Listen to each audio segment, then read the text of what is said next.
Hello friends, welcome back to my channel. तो friends, आज की जो वीडियो है, इस वीडियो में हम विज्ञान के कुछ महत्वपूर्ण प्रश्न देखेंगे। जी हाँ दोस्तों, आज की इस वीडियो में अगर आप बिहार शिक्षक भर्ती 3.0 की तैयारी कर रहे हैं तो यह वीडियो आपके लिए इम्पॉर्टेंट है, क्योंकि इस वीडियो में हमने जिन क्वेश्चन को लिया है वह क्वेश्चन बहुत ही इंपॉर्टेंट है। साथ ही में किसी न किसी प्रीवियस ईयर एग्जाम में पूछे हुए क्वेश्चन हैं, तो इन सभी क्वेश्चन को आप मिस मत करिएगा। इंपॉर्टेंट प्रश्न है, आप चाहे क्लास 1 to 5 के लिए तैयारी कर रहे हो, 6 to 8 के लिए तैयारी कर रहे हो, या 9, 10, 11, 12 के लिए कर रहे हो, सबके लिए यह जो है कि इम्पॉर्टेंट है। तो चलिए पहला क्वेश्चन देखते हैं।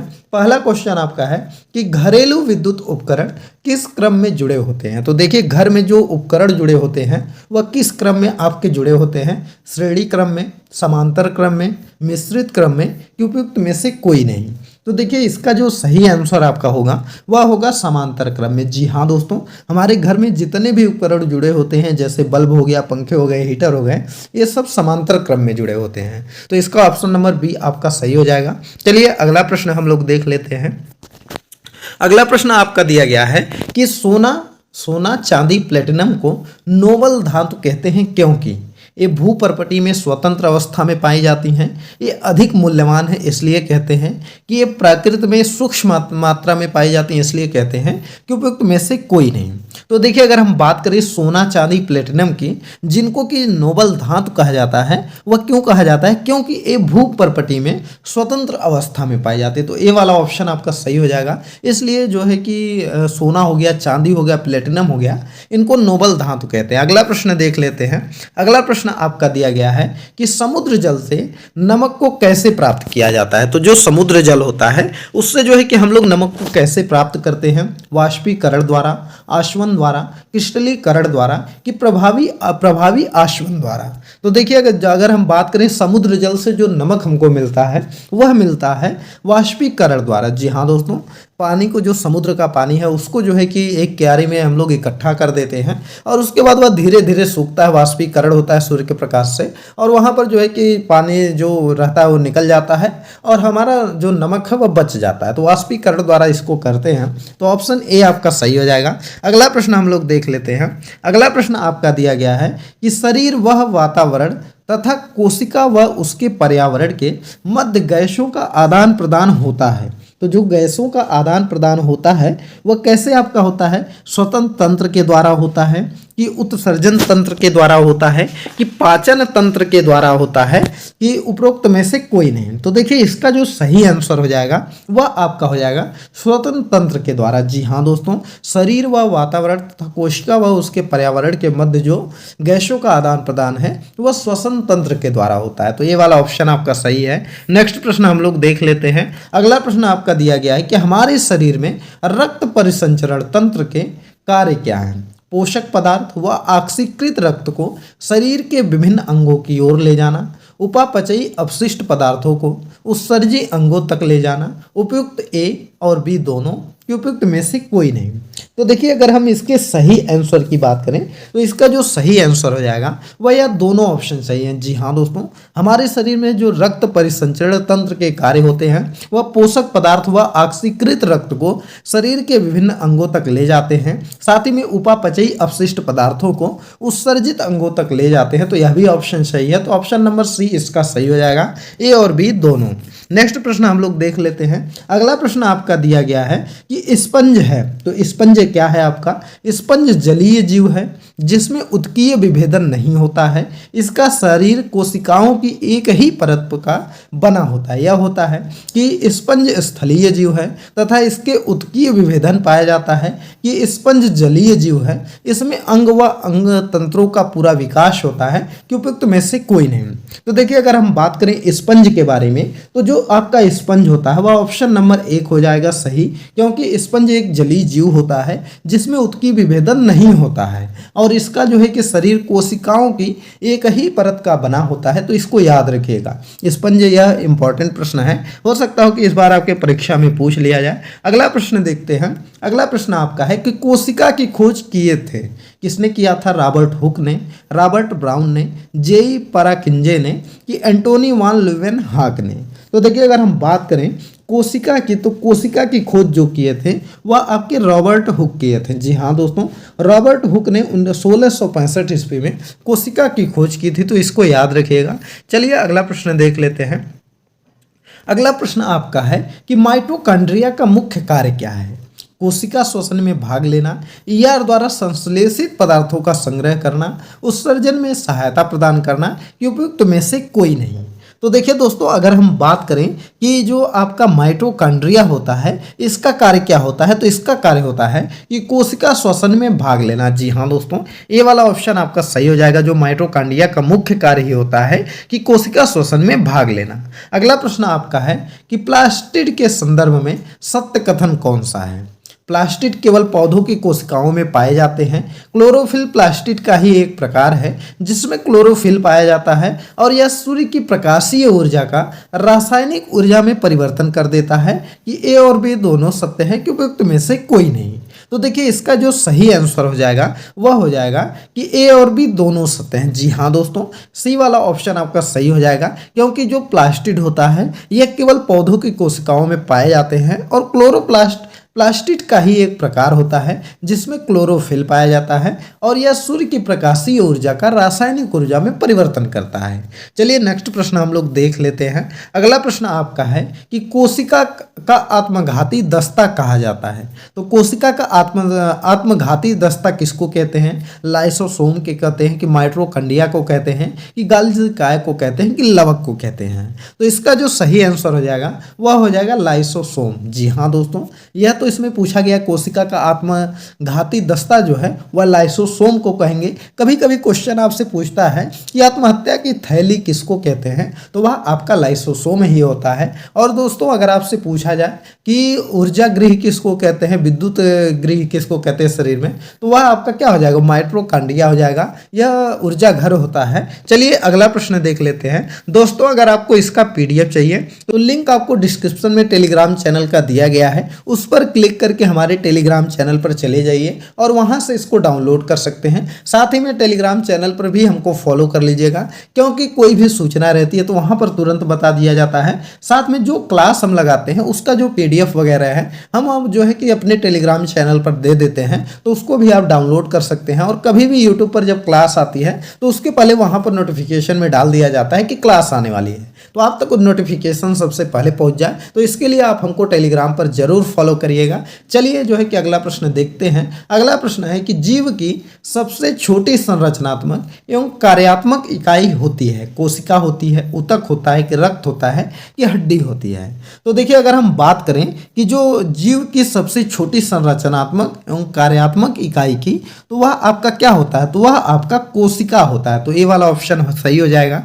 कोशिका जो है वह जीव की सबसे छोटी संरचनात्मक और कार्यात्मक इकाई होती है। अगला प्रश्न देख लेते हैं। अगला प्रश्न है कि संतुलित भोजन है ऐसा भोजन जिसमें सारे विटामिन मौजूद हों, या ऐसा भोजन जिसमें सारे विटामिन सारे खनिज हों, या ऐसा भोजन जिसमें भोजन के सभी अवयव जैसे कार्बोहाइड्रेट, प्रोटीन, वसा, खनिज, विटामिन उचित मात्रा में हो, या उपयुक्त में से कोई नहीं? तो देखिए अगर हम बात करें कि ये संतुलित भोजन का, तो इसमें जो सी वाला ऑप्शन आपका है उसको कहेंगे, क्योंकि संतुलित भोजन उसको ही कहते हैं जिसमें कार्बोहाइड्रेट भी आपका हो, प्रोटीन भी हो, वसा भी हो, खनिज भी हो और विटामिन भी हो। तो जिसमें सभी जो है कि समान मात्रा में आपको मिले, जितनी शरीर को आवश्यकता है उस मात्रा में भोजन में अगर वह सभी चीज़ें उपलब्ध हैं तो उसको हम लोग जो है कि संतुलित भोजन कहेंगे। चलिए नेक्स्ट प्रश्न देख लेते हैं। अगला प्रश्न आपका है कि वे पदार्थ जो भोजन के मुख्य अवयव हैं लेकिन मुख्य पोषक तत्व तो नहीं है, उनको क्या कहते हैं? विटामिन है, वह खनिज हैं, कि जल व क्षुद्रंश है, कि वसा है, कि उपयुक्त में से कोई नहीं?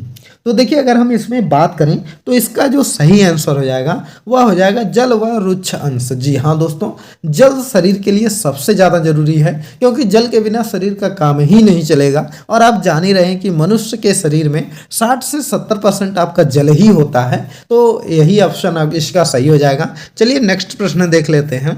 अगला प्रश्न आपका दिया गया है कि निम्नलिखित कथनों पर विचार करिए कि कार्बोहाइड्रेट हमारे शरीर में ग्लूकोज के रूप में अवशोषित होता है, कि प्रोटीन हमारे शरीर में अमीनो अम्ल के रूप में अवशोषित होता है, कि वसा हमारे शरीर में वसीय अम्लों व ग्लिसरॉल के रूप में अवशोषित होता है कि उपयुक्त में से सभी कथन सत्य हैं। तो इसमें से देखिए अगर हम बात करें तो जो आपका सही आंसर हो जाएगा, देखिए यहाँ पर जो कार्बोहाइड्रेट है वह हमारे शरीर में क्या होता है कि हमारे शरीर में ग्लूकोज के रूप में अवशोषित तो होता ही है, साथ ही में प्रोटीन भी हमारे शरीर में अमीनो अम्ल के रूप में अवशोषित होता है और वसा भी हमारे शरीर में वसीय अम्लों के ग्लिसरॉल के रूप में अवशोषित होता है। तो ऑप्शन नंबर डी जो है वह आपका सही हो जाएगा। तीनों बातें इसमें सत्य हैं, तो इसलिए डी वाला ऑप्शन आपका सही हो जाएगा। अगला प्रश्न देख लेते हैं। अगला प्रश्न आपका है कि स्कर्वी रोग होता है, तो स्कर्वी रोग कैसे होता है? मसूड़ों में सूजन होती है और यह विटामिन सी की कमी से होता है। तो क्या यह दोनों सही हैं कि जो स्कर्वी रोग होता है उसमें क्या होता है कि मसूड़ों में आपका सूजन हो जाती है और यह विटामिन सी की कमी से होता है? तो इसका जो सही आंसर हो जाएगा वह थर्ड वाला हो जाएगा, क्योंकि यह दोनों ऑप्शन आपके सही दिए गए हैं। स्कर्वी रोग में आपके मसूड़ों में सूजन आ जाती है और इसमें जो है कि विटामिन सी की कमी रहेगी तभी होगा। और विटामिन सी किससे मिलता है? तो विटामिन सी आपका जो है खट्टे रसीले फलों से मिलता है, जैसे संतरा हो गया, उसके बाद अंगूर हो गया, तो इन सब से मिलता है। अगला प्रश्न देखते हैं। अगला प्रश्न आपका है कि सजीव और निर्जीव के बीच की विभाजक रेखा क्या है?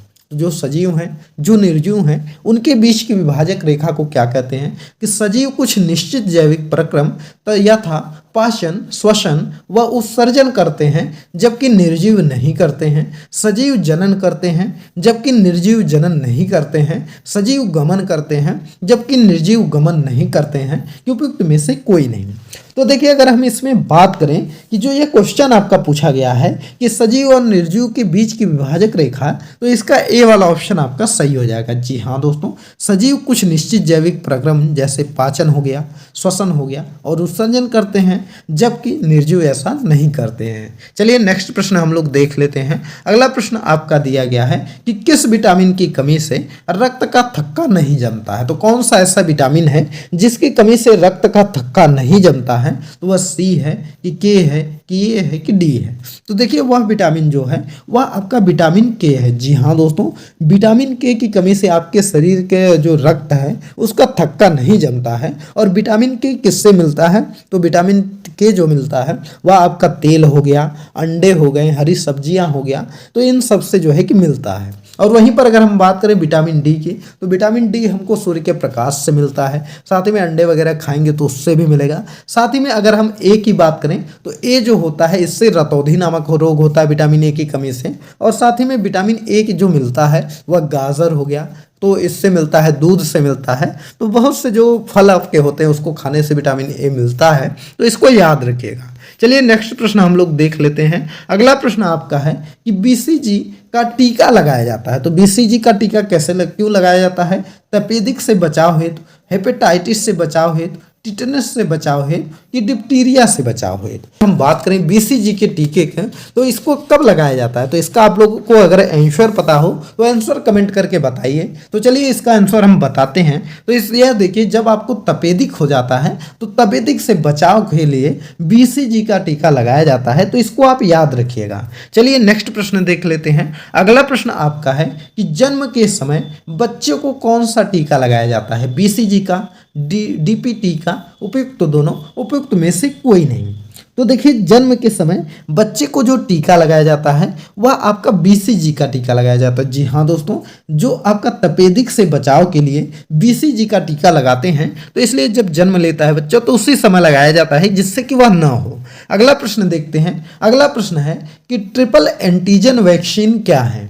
डिप्थीरिया, कुकुर खांसी व टिटनेस की डिप्टीरिया, कुकुर खांसी व टिटनेस की तपेदिक की डिप्टीरिया, हेपेटाइटिस व तपेदिक की कुकुर खांसी, तपेदिक व निमोनिया। तो देखिए अगर हम बात करें जो ट्रिपल एंटीजन वैक्सीन है यह आपका कौन कौन सा होता है? यह आपका होता है डिप्टीरिया, कुकुर खांसी व टिटनेस। मोस्ट इंपॉर्टेंट प्रश्न है दोस्तों, आप इसको याद रखिएगा। ये वाला ऑप्शन आपका सही हो जाएगा। कुकुर खांसी को स्पेशली काली खांसी जो आती है उसको हम लोग कहते हैं। तो यह जो है कि तीनों आपके लगाए जाते हैं, जो कि 6-6 सप्ताह के अंतराल पर बच्चों को लगाई जाती हैं, तो इसको आप याद रखिएगा। चलिए दोस्तों नेक्स्ट प्रश्न हम लोग देख लेते हैं। अगला प्रश्न आपका है कि होम्योपैथी का आविष्कार किसने किया था? जी हाँ दोस्तों, होम्योपैथी का आविष्कार किसने किया था? डॉक्टर हैनीमैन ने, डॉक्टर कानमैन ने, डॉक्टर लीमैन ने कि डॉक्टर बीमैन ने। तो देखिए अगर हम बात करें होम्योपैथी की तो इसका जो आपका आविष्कार किए थे ये डॉक्टर हैनीमैन ने किया था। जी हाँ दोस्तों, डॉक्टर हैनीमैन ने होम्योपैथी का आविष्कार किए थे, तो इसको याद रखिएगा। अगला प्रश्न देख लेते हैं। अगला प्रश्न है कि एनीमिया रोग किसकी कमी से होता है? कैल्शियम, आयोडीन, आयरन कि फास्फोरस? तो देखिए अगर हम सही उत्तर की बात करें तो जो आपका एनीमिया रोग होता है यह किसकी कमी से होता है? तो यह होता है आयरन की कमी से। जी हाँ दोस्तों, आयरन की कमी से होता है। और एनीमिया रोग की अगर हम बात करें तो इसका मुख्य लक्षण यही है कि पीला चेहरा पीला हो जाता है और जल्दी से कोई थक जाता है, थकावट उसको महसूस होती है, वजन उसका कम हो जाता है। तो जिसके में ये सब लक्षण आते हैं तो उसको एनीमिया का शिकायत रहता है। चलिए नेक्स्ट प्रश्न देख लेते हैं। अगला प्रश्न है कि हमारे शरीर में प्रोटीन आवश्यक है, इसकी कमी से बच्चों में होने वाला रोग कौन सा है? क्वाशीयोकर रोग, तपेदिक रोग, न्यूमोनिया रोग कि डायरिया रोग? तो देखिए दोस्तों अगर हम बात करें कि मानव शरीर में प्रोटीन की कमी से जो रोग होता है वह आपका क्या होता है? क्वाशीयोकर रोग होता है। तो इसको याद रखिएगा, मोस्ट इंपॉर्टेंट है। चलिए अगला प्रश्न हम लोग देख लेते हैं। अगला प्रश्न आपका है कि मानव शरीर में जल की मात्रा कितनी होती है? 70%, 50%, 80%, 90%? तो देखिए दोस्तों अभी हमने पिछले वाले कुछ क्वेश्चन पहले हमने बताया था आपको कि मानव शरीर में जल की मात्रा कितनी होती है।